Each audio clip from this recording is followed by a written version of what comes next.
Halo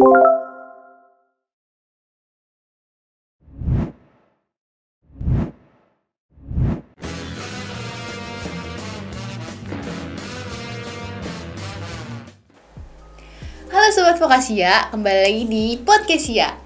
Nah, kenalin gue Fani, dan kali ini kita bakal ngebahas lagi tentang pengalaman MSIB yang kedua dengan narasumber yang gak kalah keren sama episode perdana kita kemarin. Nah, langsung saja kenalin Nova. Hai Nova, gimana nih kabarnya?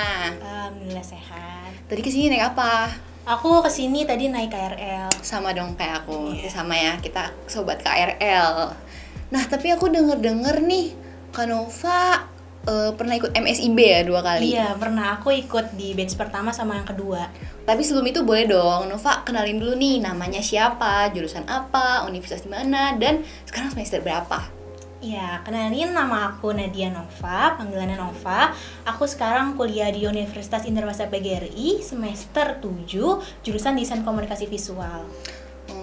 Keren banget, anak komunikasi, apa tadi, desain Desain visual. Komunikasi Visual. Oh ya, DKV. Nah, aku dengar kakak udah 2 kali nih ikut MSIB, dua-duanya magang. Iya, bener. Terus kalau boleh tahu dulu magangnya gimana nih? Yang pertama kan batch pertama ini di Vokasia, itu aku posisinya itu jadi graphic designer di konten kreatif dan product development juga. Terus yang di batch keduanya? Ada di salah satu perusahaan swasta infrastruktur di Jakarta, sama graphic designer juga. Oh, jadi ini anak desain banget nih, Iya kan, jiwa-jiwanya sesuai desain sama parah jurusan ya. aku. Nah, aku pengen tau, kalau misalnya di batch 3 ini kenapa Nova nggak ikut MSIB lagi? Karena kebetulan setahu aku dari pihak program kampus mereka ini, kita yang dibatasin sebagai mahasiswa ini dibatasin cuma maksimal ikut 2 program dari kampus mereka ini. Jadi nggak bisa lebih dari 2 gitu. Oh, jadi nggak bisa ya kok 3 kali gitu. Mungkin nanti yang ngeliatin ini, kok Nova lagi, tiap tahun ada Nova gitu ya. Iya, ntar Kayak nggak gitu bisa kan. gantian, kita harus gantian juga kan sama yang kampus-kampus lain. Iya, bener-bener. Nah, kalau misalnya Nova udah sampai 2 kali nih ikut MSIB dan dudunya magang, pasti kan kayak ada dong tujuan tertentu gitu. Apa sih tujuannya? Ada dong, karena ya gimana ya, kalau misalnya dari jurusan aku kan, karena aku jurusan desain ya, dimana kalau misalkan nanti prospek kerjanya itu dilihatnya dari portofolio desain yang kita punya, hasil kerja kita tuh gimana gitu. Oh, jadi ikut magang tuh biar sekalian nambah pengalaman dan menambah porto juga, bener. biar makin bisa memperluas lagi cara Iya, desainnya iya. gitu ya. Iya sih, emang keren banget. Nah, kira-kira dulu nih pas pertama kali ikut MSIB sama yang batch 2 juga waktu itu. Berarti batch 1 sama batch 2. Persiapannya apa aja sih buat MSIB? Kalau misalkan untuk yang batch pertama ini, karena kebetulan kan kampus Merdeka tuh kayak program yang masih asing gitu kan. Di kampus aku tuh jadi masih kurang sosialisasi. Jadi mau nggak mau dari aku sendiri pun aku harus nyari tahu. Nah, dimana aku harus nyari tahu di sosial medianya. Nah, sosial media itu waktu itu kampus Merdeka tuh belum sebanyak sekarang gitu followersnya, dan informasinya tuh juga masih kayak ditutupnya tanggal segini, ternyata ngaret gitu kan kadang-kadang kan. Aku baru daftar pas di batch pertama itu kalau nggak salah 2 hari sebelum penutupan. Itu benar-benar mepet banget deadline. Nah, aku di situ langsung ngebut bikin CV sama portofolio, langsung ngeplay pokoknya di mana situ ada tulisan graphic designer, aku langsung ngeplay aja gitu kan. Cuma aku mikirnya kayak udah di akhir nih, pasti udah banyak juga kan yang udah selesai seleksi. Aku kayak ya udah deh, aku pasrah aja gitu. Toh juga kan masih ada kesempatan lain kan, masih ada batch 2, batch 3. Terus ternyata beberapa minggu setelah penutupan, alhamdulillah aku dikontak kan sama dari pihak Vokasia. Terus katanya, kamu bisa nggak untuk interview di tanggal segini gitu kan. Terus kata aku, ya udah deh, aku coba aja gitu. Sebenarnya aku kayak agak maju mundur karena di situ posisinya aku tuh kayak mikir di semester depan tuh aku bakal berat nggak sih kuliah gitu. Soalnya bareng sama magang, apalagi ini magang tuh kayak kampus mereka tuh kayak pertama banget gitu kan ya. Di kampus aku juga nggak sosial apa, karena aku ya udah deh diberanin aja gitu. Kalau misalkan nggak diberanin ya gimana mau tahu gitu loh gimana rasanya ke magang tuh gimana. Ya udah, aku coba daftar, ikut interview sama beberapa mahasiswa dari kampus lain juga. Mereka keren-keren banget. Aku kayak udah mikir, aduh, mereka portofolio mereka tuh udah bagus banget, bener-bener kayak di luar ekspektasi aku. Cuma alhamdulillah pas besok paginya Mas Adi tuh ngekontak aku, katanya kamu diterima gitu, kamu bisa mulai kerja kapan gitu. Aku, alhamdulillah gitu, artinya kayak masih lagi corona juga kan, corona lagi tinggi-tingginya. Terus kayak aku keterima magang, rezeki aku juga gitu. Aku kayak nggak expect sih, jujur. Keren banget sih, emang berarti emang jodohnya tuh di vokasi ya Iya, banget ya.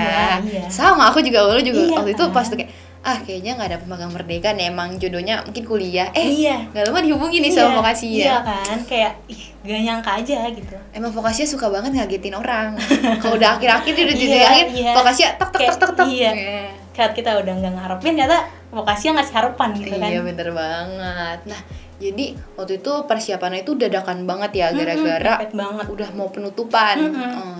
Tapi rame nggak sih kalau dari kampus kakak waktu itu? Enggak, kebetulan waktu itu karena baru batch pertama, jadi kurang sosialisasi juga. Jadi kebetulan tuh cuma ada 3 mahasiswa doang dari jurusan aku ya. Aku nggak tahu kalau dari jurusan lain, karena kan itu kita kayak dibuat forum grup doang. Nah itu cuma bener-bener bertiga doang, dan 2-nya itu dari kakak tingkat aku, dan aku di semester aku itu cuma sendiri doang. Jadi aku kayak bener clueless banget, gak tahu apa-apa gitu, harus ngapain di magang itu, ngapain gitu. Oh jadi itu di semester 5. Iya, semester 5 bener. Jadi di angkatan Kanova tuh itu di semester 5 semuanya pada magang atau ada cuman Kanova doang? Kalau aku sih tahu, aku di kelas aku yang ikut magang program Kampus Merdeka ini cuma aku doang semester di. Kalau untuk kayak satu angkatan itu aku kurang tahu ya, karena kan juga corona ya, jadi kayak kurang nggak komunikasi iya. banget gitu ya. Oh gitu. Nah kalau misalnya di kampus kakak bisa nggak magang dihitung konversi SKS tapi dia bukan magang merdeka? Aku kurang tahu sih ya, karena kan aku kalau misalkan konversi ini karena dari program Kampus Merdeka emang kita dikasih hak gitu loh, buat kayak kamu dapat 20 SKS nih dari pemerintah gitu, dari program ini. Kalau misalkan di luar dari Kampus Merdeka aku kurang tahu sih. Mungkin jatuhnya itu kerja praktik atau magang kali di semester depannya gitu. Gitu. Soalnya kalau di kampus aku tuh kalau misalnya kita nggak magang merdeka, itu kita harus konversi SKS itu agak ribet gitu. Kalau misalnya dari magang merdeka kita kan bisa langsung konversi aja setelah magang nanti gitu. Tapi berarti tiap kampus tuh memang beda-beda kali Iya, ya. prosedurnya ada yang dipersulit, ada yang mudah. Yang untungnya kampus aku kebetulan kemarin dipermudah banget sih. Bagus, keren. Makanya sampai ikut lagi di batch selanjutnya ya. Iya, bukan gimana ya. Ini lumayan banget sih program ini, menurut aku bagus, di samping ada beberapa negatifnya. Maksudnya bukan negatif ya sebutannya, kayak ada pasti setiap program pasti ada yang namanya kelebihan dan kekurangan kan. Tapi ini lebih banyak, menurut aku lebih banyak kelebihannya sih. Karena kapan lagi gitu loh kita kayak disalurin sama pemerintah di perusahaan-perusahaan, startup perusahaan besar, multinasional bahkan Iya, kan. benar banget. Kayak gampang bukan gampang sih, istilahnya kayak kita nge-apply-nya itu dipermudah gitu loh ya nggak sih? Kayak kita benar-benar dikasih kesempatan untuk Iya, langsung terjun gitu kan ke sana iya. gitu. Iya benar banget sih. Nah, buat impression kakak tuh pas magang di Vokasi pertama kali gimana? Kan itu pertama kali magang di Vokasi lagi. Pertama kali, jujur kan aku pertama nyari tahu dulu kan Vokasi itu apa sih? Oh ternyata startup di bidang edukasi gitu kan. Terus aku mikirnya kayak aku mikir kayak ntar bikin materi kayak gini-gini. Ya emang bikin materi, ternyata aku nggak langsung ke sana. Karena emang aku bener kayak fokus ke desainnya, pasti kayak bikin masih berhubungan sama konten yang dijualnya.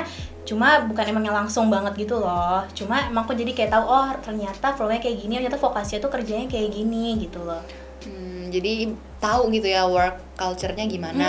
Awalnya aku kayak masih abu-abu sih, cuma karena udah ngikutin flow-nya aja, ya aku kayak jadi kayak gini gitu loh. Bener sih, aku ngerasa dibimbing banget sih sebenarnya di Vokasi mentor-mentor. Iya. Kalau misalnya mungkin kalau agak kita bandingin ada beberapa perusahaan di mereka tuh teman aku nggak ada mentoring gitu-gitu. Kalau di Vokasi kan kita rutin banget tuh mentoring. Iya, benar-benar. Itu sih kalau aku ngerasanya. Jadinya nggak ada miskomunikasi juga sama mentor. Kita kalau minta ajarin langsung bener-bener kayak diadain kelas iya, gitu. Iya. Bener. Nah dulu pas di Vokasi itu kakak ngedesain apa aja? Medsos kah, flyer? Kalau misalkan aku kebetulan kan aku di situ pas graphic designer aku itu cuma ada 5 orang. Dikit banget.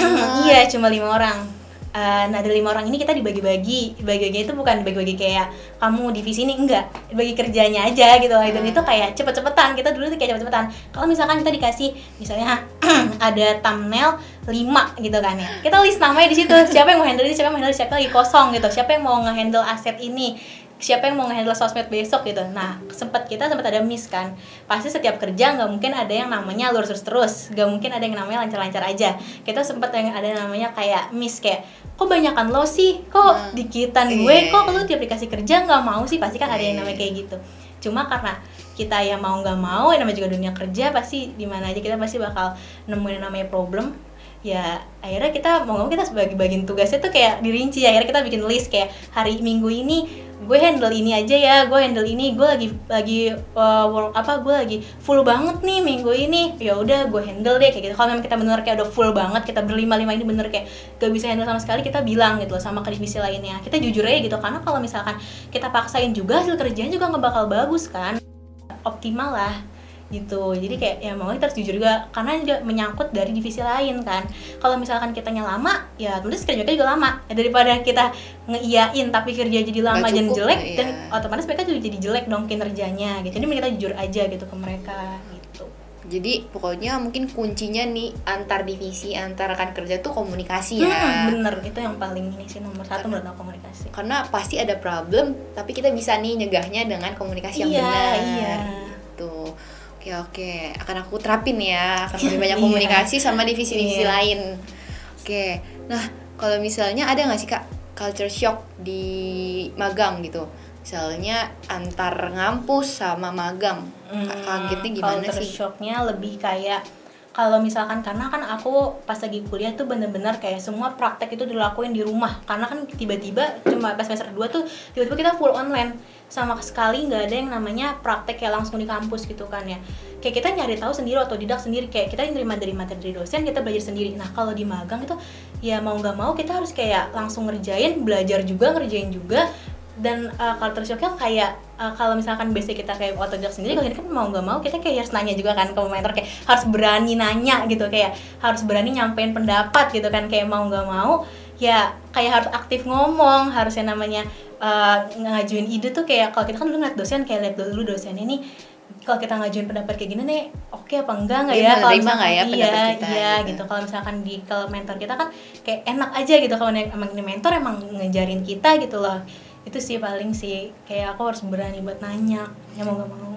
Ya sih, karena kalau di kampus itu kan rame, jadi kita tuh nggak sesuatu individu yang terlihat banget gitu. Kalau di magang apalagi divisi kakak tuh berlima. Iya benar, ya kan? Berlima banget. Sama sih, aku juga sekarang berlima. Oh iya, semangat. Capek. Oh iya sih, bener sih. Iya aku juga ngerasa sama sih. Kalau misalnya lagi ngampus kita nggak perlu yang kayak harus ngeluarin pendapat, misalnya apa juga misalnya udah ada nih yang lain yang ngomong gitu. Bener sih. Nah kalau misalnya kakak kan ngampus tuh waktu itu temanannya banyak dong, berarti kayak lebih luas.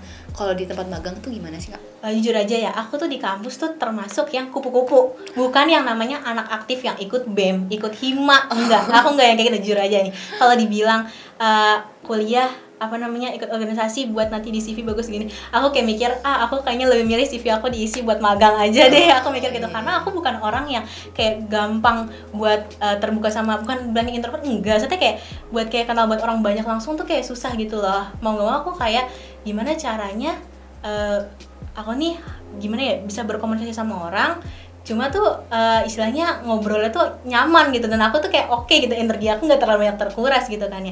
Aku bukan orang yang anak aktif gitu, dia ya mau nggak mau aku ikut magang kan. Nah jadi di magang ini aku dapet temen lebih banyak lah dibanding di kampus gitu, lebih luas. Bahkan di magang ini aku hampir teman-teman aku ini kayak bilang nggak seluruh Indonesia sih, kayak beda pulau itu bisa kenal, bener-bener kayak kenal, karena mereka kan ngerantau. Aku kan ada beberapa yang ngerantau terus ke Jakarta kan, terus aku jadi kayak kenal, bener kayak nambah relasi banget gitu. Dan lebih luas lagi gitu ya di dunia kerja tuh. Iya sih bener. Kakak introvert ya? Ya, imitnya aku INFP. Apa? INFP. Aku INFJ. Oh iya, sama-sama iya. Iya, sama kita mirip. Iya. Nah, jadi kalau misalnya pertemanan di kampus itu kakak yang nggak kayak kupu-kupu gitu ya? Kenapa sih nggak mau nggak memilih untuk ikut organisasi dan aktifnya tuh di luar? Kayak misalkan banyak dong kita pas masih maba tuh kayak ayo dong join hima, ayo dong join BEM gitu. Sebenarnya aku sempat pernah sekali daftar hima. Bukan hima sih, jatuhnya unit aktivitas. Kalau aku unit aktivitas mahasiswa di kafe, sempat pernah daftar, udah ikut kayak semacam kayak seleksinya gitu. Cuma aku berhenti pas aku udah keterima mau dilantik gitu kan. Aku berhenti di situ karena aku mikir aku kayaknya pengen fokus kuliah aja deh gitu loh. Kayak harus bolak-balik kampus, waktu itu online kan. Jadi kayak harus bolak-balik ke kampus, itu kayak energi udah kekuras duluan di jalan, terus ketemu orang banyak, belum ngurus acara, belum lagi juga aku termasuk yang kayak saat itu belum bisa ngatur time management banget gitu loh. Jadi kayak daripada kan kewajiban kita kan kuliah, gitu Iya, kan. Jadi benar. kayak aku fokus kuliah aja dulu deh gitu. Ya sih prioritas banget kan kuliah. Apalagi DKV yang aku tahu nih tugasnya agak banyak ya. Iya, temenan banget nih sama yang namanya begadang, ngopi itu kayak udah gini nih banget nih. Bestie. Iya. Aku dulu ada Nirmana gitu ya. Oh iya bener. Jadi yang kayak gambar 3D terus diarsir gitu-gitu. Oh, itu susah gak sih Kak? Sebenarnya nggak tahu. Sebenarnya kalau dipikir sampai sekarang nih ya, aku juga nggak tahu itu tujuannya kemana buat apa. Cuma karena dari situ kita jadi punya tes buat kayak warna ini cocok ke sini nggak sih? Kayak kadang-kadang kayak ngelihat warna, oh ternyata nggak cocok juga ya warna. Jadi kayak kesel sendiri kayak, ih kenapa sih warnanya campur ke situ gitu loh. Gara-gara kita belajar Nirmana. Cuma kalau bilang Nirmana itu tujuan buat apa? Sekarang juga aku masih bingung gitu loh. Itu kayaknya itu mungkin tujuannya Iya, itu ya. mungkin biar kita kayak ada rasa sedikit buat Soalnya kan kalau aku lihat nih Nirmana kan biasanya misalnya kotak-kotak terus dari yang paling terang Iya, ke gradasi gelap ya biasanya. gradasi gitu kan. Soalnya aku juga sendiri suka ngelukis cuman Oh, aku gitu. suka kayak ini kok pas aku campur saya aku pengen bikin gradasi nih. Iya. Tapi dari kuning ke terang ke kuning gelap gitu. Itu susah gitu loh Iya, kok jadi kegelapan gak sesuai ekspektasi aku gitu. Iya, bener kayak gitu. Jadi Susah. kayak itu mungkin buat numbuhin rasa kita kayak gimana sih kita ngeliat warna tuh kayak cara nyampur warna juga gitu ya. Iya, biar oke dilihat mata kita tuh biar oke tuh gimana mungkin dari situ kali. Jadi adalah manfaatnya begadang sama Nirmana ya. Iya. Oh gitu. Nah gimana sih Kak pengalaman Kakak selama magang di batch 1 di Pokasia nih? Pengalamannya banyak banget sih kayak dibilang karena ini pertama kali magang aku di jurusan sesuai dengan jurusan, terus kayak ketemu teman-teman baru, terus juga belajar yang namanya time management. Kan aku bilang kayak aku dulu pas gak mau daftar hima BEM itu gara-gara aku time management aku jelek. Karena aku ikut magang, aku jadi mau nggak mau harus belajar time management. Itu penting banget sih, kayak harus tahu mana yang prioritas dikerjain dulu, yang mana harus dikerjain nanti, di mana yang kayak itu bisa dikerjain nanti loh, walaupun itu kayak wajib gitu. Kayak menurut aku sih karena dari magang ini juga kayak kalau misalkan anak desain itu sangat amat mau nggak mau love hate relationship banget sama yang namanya revisi. Revisi Itu. 1 2 3. Iya, 1 2 iya. 3. Dan itu kayak deket-deketan deadline. Jadi mau nggak mau kita kayak fast banget gitu, kayak loncat ke sini mau nggak mau moodnya jelek mau moodnya bagus, nama juga kita kayak time management harus bagus sih kata kalau misalkan. Jadi belajar dari magang juga gitu. Jadi kalau misalnya emang time management yang gak bagus terus ini bentrok sama ini tuh Iya. terus dikerjain semua itu burn out banget kali ya. Oh iya, pernah banget sih aku di fase kayak gitu.